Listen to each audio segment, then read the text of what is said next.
সমস্যা নাই। নিয়ত মনের ইচ্ছাটাই বড় নিয়ত। আমরা যখন বাড়ি থেকে বের হয়েছে এটাই বড় নিয়ত। এরপর আমরা একটু নিয়মটা শুনি। ঈদুল ফিতরের সালাত, ওয়াজিব সালাত 6 তাকবীর আদায় করি। এইভাবে আমরা ইমামের পেছনে আল্লাহু আকবার এতটুকু বলে নিয়ত বাঁধতে হবে। নিয়মটা একটু খেয়াল করেন।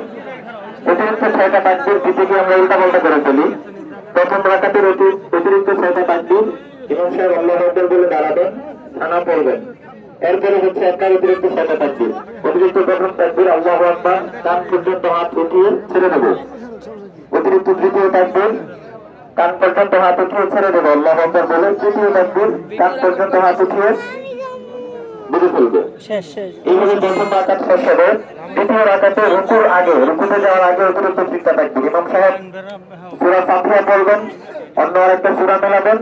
এরপরে রুকুতে যাওয়ার আগে অতিরিক্ত প্রথম তাকবীর আল্লাহু আকবার, হাত ছেড়ে দেব।